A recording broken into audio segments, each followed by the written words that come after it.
வணக்கம். நீங்கள் இணைந்திருப்பதில் news ஃபர்ஸ்டின் weekend பிரதான செய்திகளோடு. விரிவான செய்திகளுக்கு செல்லும் முன்னர் முதலில் இன்றைய தலைப்புச் செய்திகள். சட்ட நடவடிக்கைகள் சில நாளை மேற்கொள்ளப்பட்டதன் பின்னர் முன்னாள் ராணுவ தளபதி சரத் பொன்சேகாவுக்கு விடுதலை கிடைக்கும் என பதில் ஊடகத்துறை அமைச்சர் லக்ஷ்மண் யாபாபே தெரிவிக்கின்றார். சரத் பொன்சேகாவுக்கு முழுமையான விடுதலை கிடைக்கும் என்று எதிர்பார்ப்பதாக அனுமா பொன்சேகா தெரிவிக்கின்றார். இலங்கை மீண்டும் பிராந்தியத்தின் முக்கிய பொருளாதார மற்றும் வணிக மத்திய நிலையமாக தமது இடத்தை பெற்று வருவதாக ஜனாதிபதி மஹிந்த ராஜபக்சே தெரிவிக்கின்றார். லண்டன் ஒலிம்பிக் விழாவை இலங்கையில் ஒளிபரப்பும் உரிமை MTV MBC ஊடக வலையமைப்புக்கு கிடைத்துள்ளமை தொடர்பாக அமைச்சர் ஜான்ஸ்டன் பெர்னாண்டோ கருத்து வெளியிட்டார். தொடர்பான உள்நாட்டுச் செய்திகள். சட்ட நடவடிக்கைகள் சில நாளை மேற்கொள்ளப்பட்டதன் பின்னர் முன்னாள் ராணுவ தளபதி சரத் பொன்சேகாவுக்கு விடுதலை கிடைக்கும் என பதில் ஊடகத்துறை அமைச்சர் லக்ஷ்மண் யாபாபே தெரிவிக்கின்றார். சரத் பொன்சேகாவை விடுதலை செய்வதற்கான ஆவணங்களில் ஜனாதிபதி கடந்த வெள்ளிக்கிழமை பிற்பகல் கையொப்பமிட்டதாக ஜனாதிபதி பேச்சாளர் பந்துல ஜயசேகர் வெளியிட்டுள்ள அறிக்கையில் குறிப்பிடப்பட்டுள்ளது.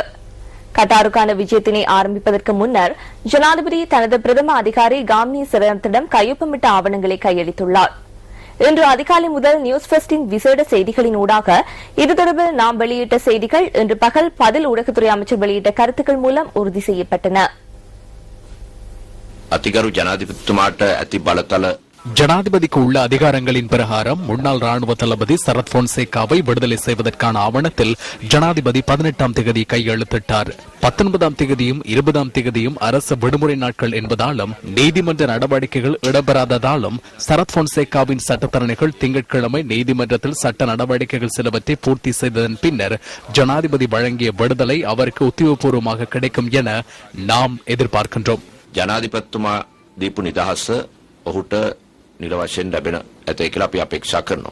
முன்னாள் ராணுவ தளபதி சரத் பொன்சேகாவின் மனைவி அனோமா பொன்சேகா மற்றும் இரு மகள்மார்களும் இன்று பிற்பகல் மீண்டும் கொழும்பில் உள்ள தனியார் வைத்தியசாலைக்கு சென்று நலம் விசாரித்துள்ளனர். முன்னாள் ராணுவ தளபதியின் விடுதலை தொடர்பாக இதன்போது ஊடகவியலாளர்கள் அனோமா பொன்சேகாவிடம் வினவினர். ஆவணத்தின் பெறுபேறுகள் திங்கட்கிழமையே கிடைக்கும் என அறிய கிடைத்துள்ளது. இதனால் திங்கட்கிழமை அது நடக்கும் என நாம் எதிர்பார்க்கின்றோம். பேச்சுவார்த்தைகளின் போது நிபந்தனைகள் தொடர்பாக எதுவும் பேசப்படவில்லை.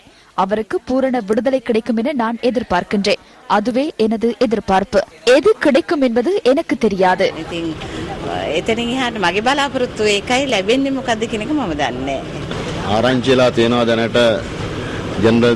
அவர் நவலோக வைத்தியசாலையில் தங்கியிருந்து சிகிச்சை பெற்று வரும் நிலையில் அவர் சிறை வைக்கப்பட்டிருந்த சிறைக்கூடம் வெள்ளையடிக்கப்பட்டு சொகுசு அறையாக மாற்றப்பட்டுள்ளதாக தகவல் கிடைத்துள்ளது. ரகசிய போலீஸ் அதிகாரிகள் அதனை ஒளிப்பதிவு செய்துள்ளதாகவும் அறிய கிடைத்துள்ளது. ஜெனரல் சொகுசாக சிறையில் இருந்தார் என நாட்டிற்கும் சர்வதேசத்திற்கும் காண்பிக்க முயற்சிக்கின்றனரோ தெரியாது. பாராளுமன்ற உறுப்பினர்கள் என்ற வகையில் எமக்குள்ள சிறப்புரிமைகளுக்கு அமைய அங்கு சென்று நிலைமையை காண உள்ளோம். පාර්ලිමේන්තු මන්ත්‍රීවරු අපිට තියෙන වරප්‍රසාද අනුව එතන තත්ත්වය කුමක්ද කියලා. இதேவேளை சரத் பொன்சேகாவின் நலன் விசாரிப்பதற்காக அவர் சிகிச்சை பெறும் அறைக்குள் செல்வதற்கு சிறைச்சாலை அதிகாரிகள் தமக்கு அனுமதி மறுத்ததாக பாராளுமன்ற உறுப்பினர் அர்ஜுன ரணதுங்க தெரிவிக்கிறார். துரதிர்ஷ்டவசமாக சிறைச்சாலை அதிகாரிகள் உள்ளே செல்வதற்கான அனுமதியை எமக்கு வழங்கவில்லை. நான் இது தொடர்பாக சிறைச்சாலையின் போலீஸ் அத்தியட்சகர் குலத்துங்கவிடம் கதைத்த போது எமக்கு செல்வதற்கான அனுமதியை வழங்க முடியாது என கூறினார். துரதிர்ஷ்டவசமாக இந்த நாட்டில் பாராளுமன்ற உறுப்பினர் ஒருவருக்கு உள்ள சிறப்புரிமைகளை கூட அறியாத அதிகாரிகள் உயர் பதவிகளில் இருக்கின்றனர். இவர்கள் அரசியல் அழுத்தங்களால் இவ்வாறு செய்யலாம். இல்லாவிடின் அரசியல்வாதிகளின் ஊடாக நியமனங்களை பெற இத்தகைய நடவடிக்கைகளில் ஈடுபடலாம். இத்தகைய அதிகாரிகளுக்கு எதிரான நடவடிக்கைகள் இடம்பெற வேண்டும். யாழ் பல்கலைக்கழக மாணவர் பேரவையின் செயலாளர் தாக்கப்பட்டமையை இலங்கை ஆசிரியர் சங்கம் வன்மையாக கண்டித்துள்ளது. யாழ் பல்கலைக்கழக மாணவர் பேரவையின் செயலாளர் பரமலிங்கம் தர்ஷானந்த் கடந்த வியாழக்கிழமை பல்கலைக்கழக வளாகத்திற்கு வெளியே இனம் தெரியாதவர்களால் தாக்கப்பட்டார்.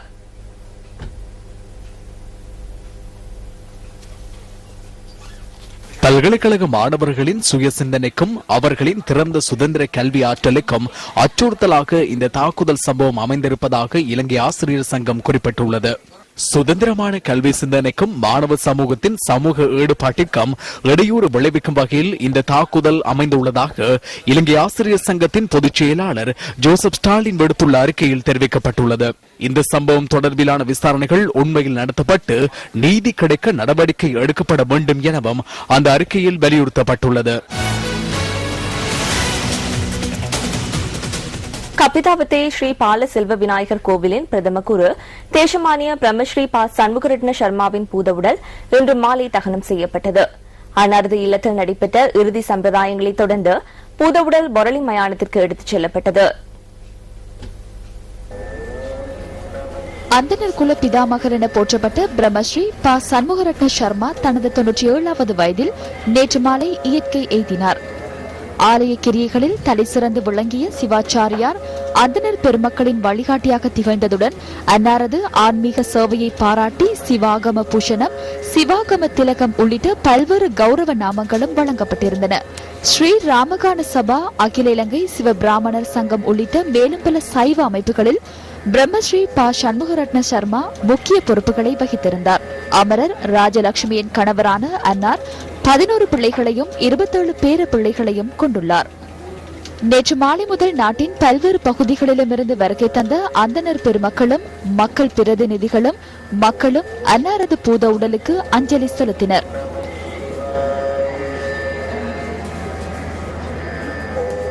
இன்று பிற்பகல் அன்னாரது வீட்டில் இறுதி சம்பிரதாயங்கள் இடம்பெற்றன.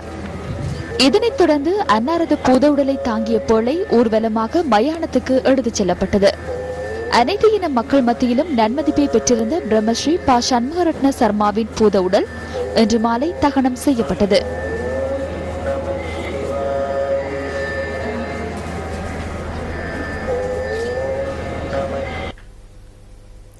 சரத் பொன்சேகா பேரளவில் மாத்திரம் விடுதலை செய்யப்படுவாரானால் அதற்கு எதிராக செயற்படுவதற்கு தாம் தயார் என ஐக்கிய தேசிய கட்சியின் பிரதி தலைவர் சஜித் பிரேமதாச தெரிவிக்கின்றார். எட்டியாந்தோட்டையில் இன்று நடைபெற்ற நிகழ்வு ஒன்றில் கலந்து கொண்டு கருத்து வெளியிட்ட போதே அவர் இதனை தெரிவித்தார். சசுரட் அருண வேலை திட்டத்தின் கீழ் எட்டியாந்தோட்டை விஓயா ஸ்ரீ விஜயாராம விகாரைக்கு நிதியுதவி வழங்கும் நிகழ்வு சஜித் பிரேமதாச தலைமையில் இடம்பெற்றது. விசேடமாக அரசாங்கத்தின் முக்கிய அதிகாரிகளுக்கு நான் தெரிவிப்பது,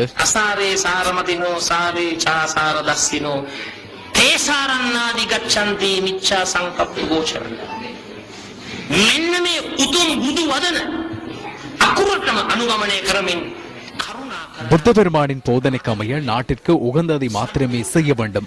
சரத் பொன்சேகாவிற்கு முழுமையான விடுதலையை வழங்குவதற்கு நீங்கள் நடவடிக்கைகளை எடுக்க வேண்டும். பேரளவில் மாத்திரம் அவர் விடுதலை செய்யப்படும் பட்சத்தில் தனிமனித உரிமைகளை பெற்றுக் கொள்வதற்கான போராட்டத்தை நாங்கள் ஆரம்பிக்க வேண்டி ஏற்படும் என்பதனை இந்த சந்தர்ப்பத்தில் தெரிவித்துக் கொள்கின்றோம்.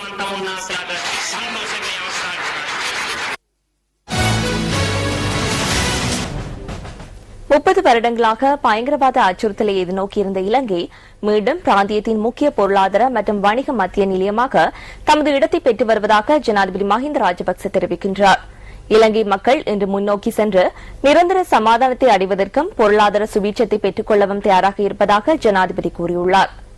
கட்டாரில் இன்று ஆரம்பமான டோஹா பொருளாதார மாநாட்டின் 12வது கூட்டத்தொடரில் உரை நிகழ்த்திய போதே ஜனாதிபதி இந்த கருத்துக்களை வெளியிட்டுள்ளார். உத்தியோகபூர்வ விஜயத்தை மேற்கொண்டு இன்று அதிகாலை கட்டார் சர்வதேச விமான நிலையத்தை சென்றடைந்த ஜனாதிபதியை கட்டார் வெளிவிவகார அமைச்சின் சிரேஷ்ட அதிகாரிகள் வரவேற்றனர்.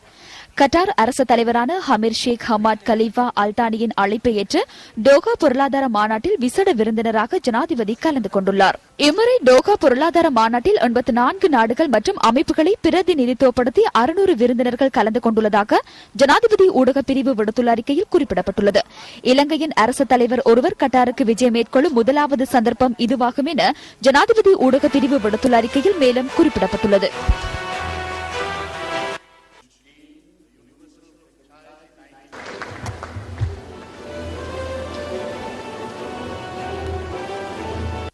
ශ්‍රී ලංකා ජනාධිපති අතිගරු මහින්ද රාජපක්ෂ මැතිතුමාගේ ஜனாதிபதியின் கட்டாருக்கான விஜயத்தில் இலங்கைக்கும் கட்டாருக்குமான இருதரப்பு உறவை மேலும் வலுப்பெற செய்யும் ஒரு சந்தர்ப்பமாகவே நான் கருதுகின்றேன்.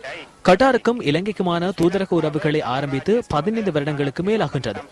இந்த வருடம் ஜனவரி மாதம் கட்டார் தலைவர் அமீர் அல்தானி இலங்கைக்கு விஜயம் மேற்கொண்டார்.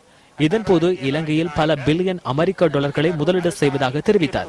நாம் கட்டாருடன் மேற்கொண்டுள்ள உறவுகளில் மிகவும் முன்னேற்றகரமான சந்தர்ப்பமாகவே இதனை நான் கருதுகின்றேன். ඔහුගේ රාජ්‍ය කටා රාජ්‍ය ශ්‍රී ලංකාවේ ඇමරිකානු ඩොලර් බිලියනයක ආයෝජනය කරන්නට සූදානම් කියා. මේ මා හිතන්නේ අපි කටා රාජ්‍ය සමග පවත්වපු සම්බන්ධතාවල ඉතා දියුණු අවස්ථාවක් හැටියටයි මා දකින්නේ.